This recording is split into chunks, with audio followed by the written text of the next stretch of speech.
As the U.S. China trade relationship continues to unravel, recent developments have intensified global economic uncertainty, with conflicting statements from both parties further muddying the waters. President Trump's administration has maneuvered through a complex landscape of tariffs negotiations and corporate responses, leaving businesses and consumers alike in a state of apprehension.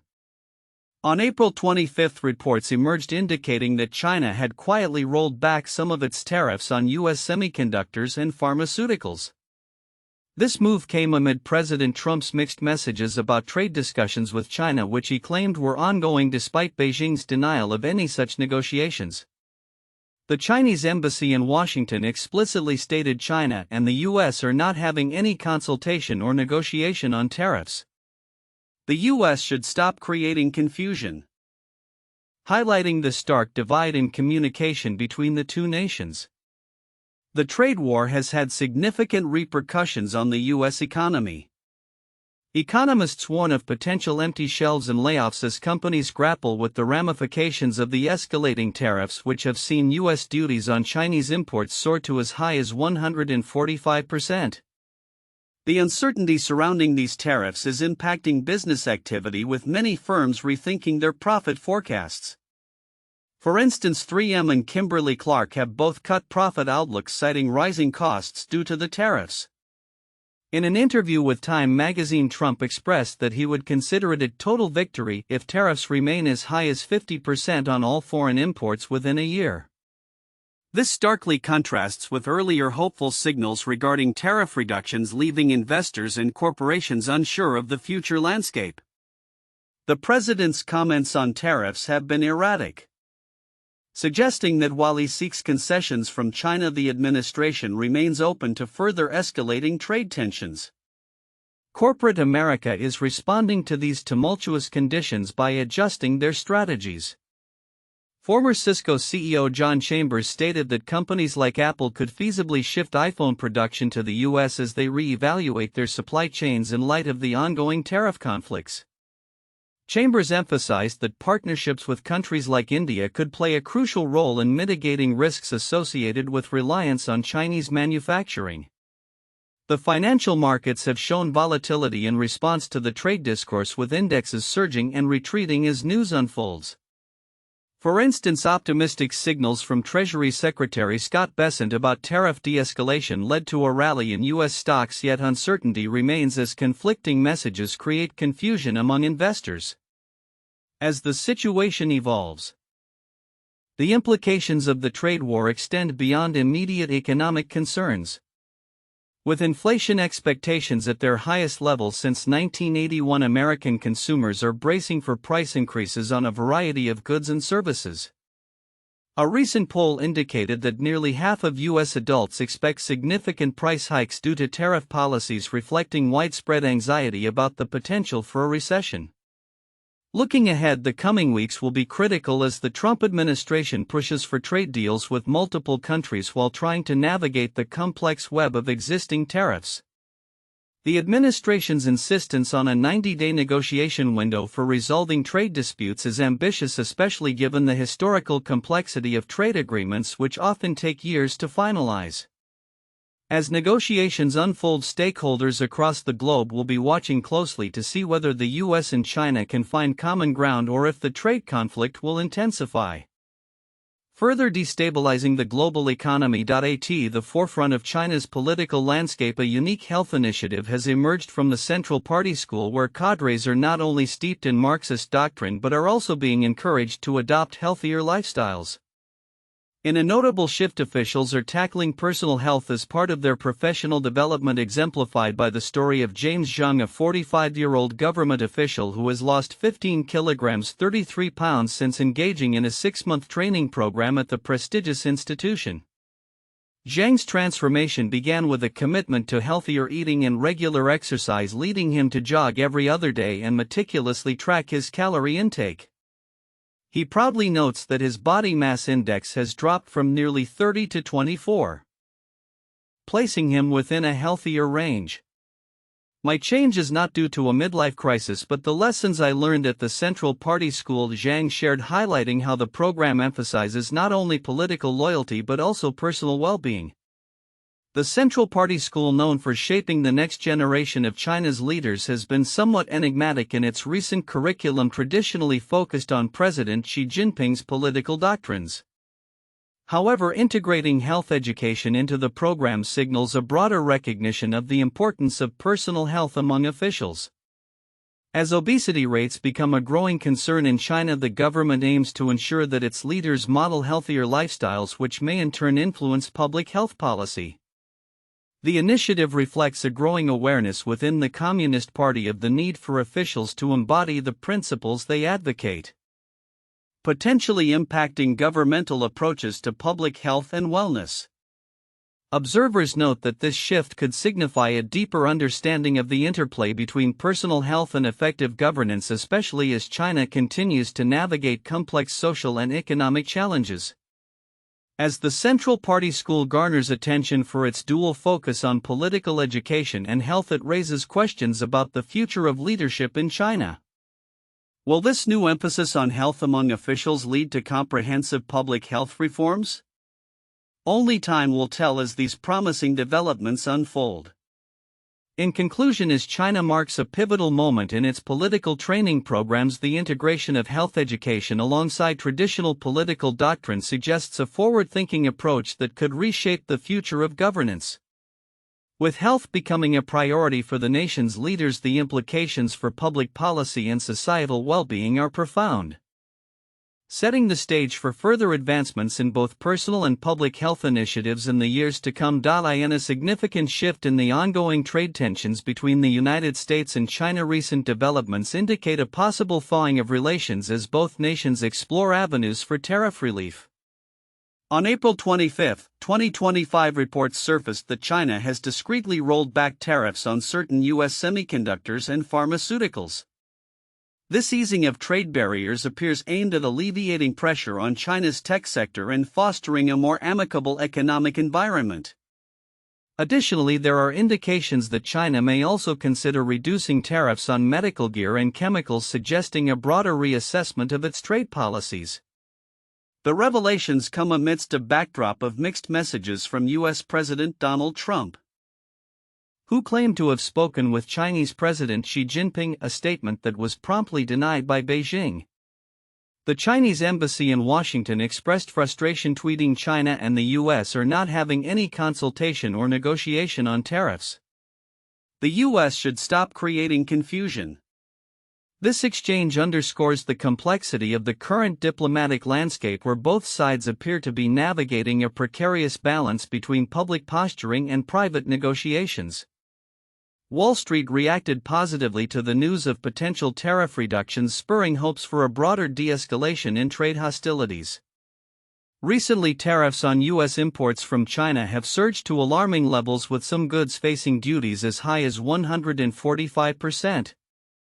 In contrast, China has raised its tariffs on U.S. goods to 125%.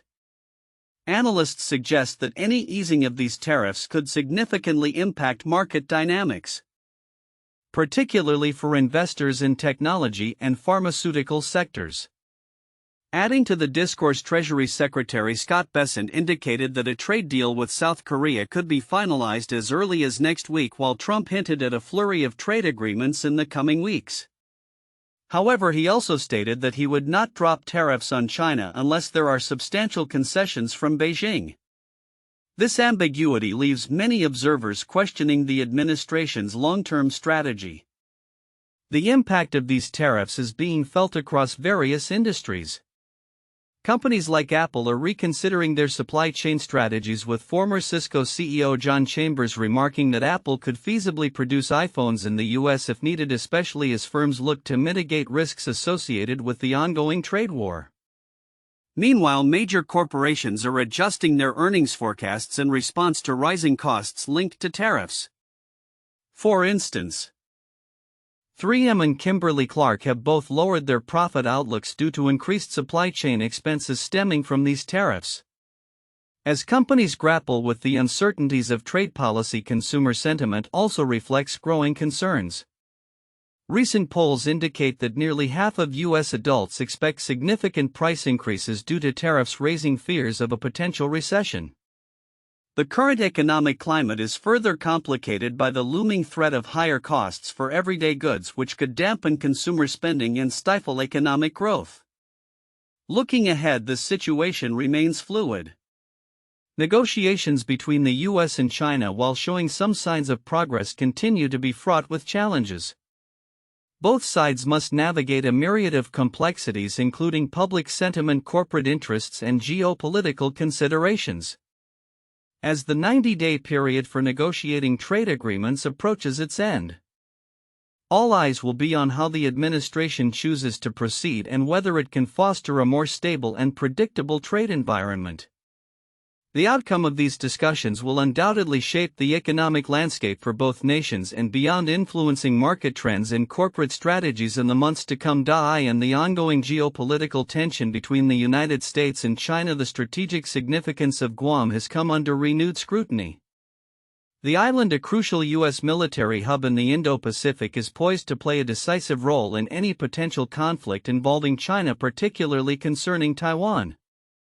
As Beijing intensifies its military capabilities and assertiveness in the region, experts are warning that Guam could be a critical battleground in determining the outcome of hostilities. Guam's geographical position makes it an invaluable asset for the U.S. military. Home to key installations such as Andersen Air Force Base and a naval facility that supports the 5th and 7th Fleets, Guam enables the rapid deployment of American forces in response to regional crises. This strategic location has been recognized since the aftermath of the Spanish-American War, when the island became a pivotal point for U.S. military operations in the Pacific. The current geopolitical climate underscores its importance, especially as tensions rise over Taiwan and the South China Sea. As China continues to expand its military capabilities, its focus has shifted towards targeting U.S. assets in the region, particularly those located on Guam. The People's Liberation Army (PLA) has been ramping up its missile development, notably the Dongfeng series, which poses a direct threat to American military installations. A recent U.S. Department of Defense report highlighted that the PLA rocket force possesses around 3,100 ballistic missiles, with the Dongfeng 27 variant having a reach that easily encompasses Guam. Such advancements, coupled with a growing naval presence, signal an evolving threat landscape for U.S. forces in the Indo-Pacific. In response to these developments, the United States has taken significant measures to bolster its defenses on Guam. The Pentagon is enhancing missile defense systems, including the Terminal High Altitude Area Defense (THAAD) and Aegis systems, to protect against potential attacks. Additionally, Congress approved a $1.7 billion integrated missile defense system aimed at fortifying U.S. military assets against the imminent threat posed by China. According to an unnamed U.S. Pacific Fleet spokesman, ongoing contingency planning is crucial to prepare for various conflict scenarios, ensuring that U.S. forces can effectively counter any aggression from the PLA. The stakes are particularly high given China's aggressive military posture. President Xi Jinping has made it clear that Taiwan remains a top priority, with military options firmly on the table to assert Chinese claims over the island. Recent military drills simulating blockades of Taiwan and provocations in the South China Sea illustrate Beijing's willingness to test U.S. resolve. These actions not only threaten regional stability but also highlight the need for robust U.S. deterrence strategies. For the U.S. military, the challenge will be to maintain a strong and credible presence in the region while managing the complexities of potential conflict scenarios. The military must enhance its intelligence, surveillance, and reconnaissance (ISR) capabilities to identify vulnerabilities within the PLA's missile and naval operations. Furthermore, advanced electronic countermeasures and the development of new technologies such as laser weapons could provide additional layers of defense for American personnel stationed on Guam. As tensions between the U.S. and China escalate, the future of military engagement in the Indo-Pacific will largely hinge on the developments surrounding Guam. While the island is well equipped to serve as a forward operating base for U.S. forces, the reality of a potential conflict remains sobering. Continuous wargaming and strategic planning will be essential in ensuring that U.S. forces are prepared to confront an increasingly capable adversary. Ultimately, the situation in Guam will be a litmus test for U.S. military strategy in the Indo-Pacific. The outcomes of ongoing investments in defense and the evolving dynamics of U.S.-China relations will shape not only the security of the region but potentially the broader global order. As both nations navigate this precarious balance, the eyes of the world will be on Guam, where the next chapter in U.S.-China relations may well unfold. In a significant diplomatic effort to bolster regional ties, Chinese President Xi Jinping recently concluded a tour of Southeast Asia, visiting Vietnam, Malaysia, and Cambodia. This trip marked his first international engagement of 2025 and underscored China's strategic focus on fostering relationships with its immediate neighbors.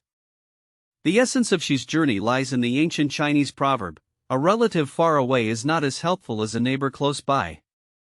This saying encapsulates a philosophy that has shaped Chinese social interactions for centuries, emphasizing the importance of local partnerships over distant alliances. During his visit, Xi reiterated China's commitment to a foreign policy grounded in amity, sincerity, mutual benefit, and inclusiveness. These principles are not merely diplomatic slogans but are deeply entrenched in China's cultural heritage and civilizational ethos. Traditional Chinese society viewed neighbors as extensions of family, a sentiment that is reflected in how Beijing approaches its foreign relations. This cultural backdrop suggests that China's neighborhood diplomacy is more than a strategic maneuver, it is a reflection of the country's historical values and social norms. Xi's tour comes at a time when the global political landscape is increasingly characterized by tension and protectionism, particularly from the United States. The U.S. has imposed significant tariffs on several Southeast Asian nations, including Vietnam, Malaysia, and Cambodia, with rates soaring as high as 49%. In contrast, China has positioned itself as a counterbalance to U.S. economic aggression, striving to present itself as a stable and inclusive partner. With this backdrop, Xi's engagements with these countries were not just ceremonial, they included concrete commitments to enhance economic cooperation through infrastructure investment and trade initiatives. The strategic dialogue between China and its neighbors also aligns with broader efforts to strengthen multilateral ties in the region. For instance, during a separate meeting in Almaty, Chinese Foreign Minister Wang Yi emphasized the importance of China-Kazakhstan relations, highlighting their permanent comprehensive strategic partnership. Wang pointed out that bilateral trade continues to rise against global trends, establishing new historical records.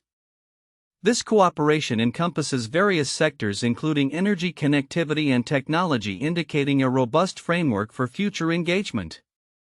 However, as these diplomatic endeavors unfold, they are not without challenges. The U.S. remains a dominant force in the region, and its unilateral policies could hinder the effectiveness of China's outreach. In a recent statement, a Chinese envoy criticized the U.S. for denying visas to diplomats from certain countries, arguing that such actions violate international law and diplomatic protocols. This reflects a broader concern among nations regarding the U.S.'s adherence to its global commitments, particularly in the context of multilateral organizations like the United Nations. As countries navigate these complex dynamics, the potential for collaboration between China and the European Union has also emerged as a critical factor. Amid rising U.S. tariffs, there is a growing interest within the EU to align more closely with China to stabilize global trade norms and foster diversified trade networks. This evolving relationship is characterized by a pragmatic approach where both sides recognize the necessity of working together despite underlying differences in values and political systems. Looking ahead, the future of China's neighborhood diplomacy will likely be shaped by its ability to balance regional aspirations with the realities of global geopolitics. The emphasis on friendship and mutual benefit appears to be a cornerstone of China's strategy, but how effectively it can cultivate these relationships in the face of external pressures remains to be seen. As president, she continues to advocate for a shared future with its neighbors. The international community will be watching closely to see how these diplomatic initiatives unfold and what they mean for the broader geopolitical landscape.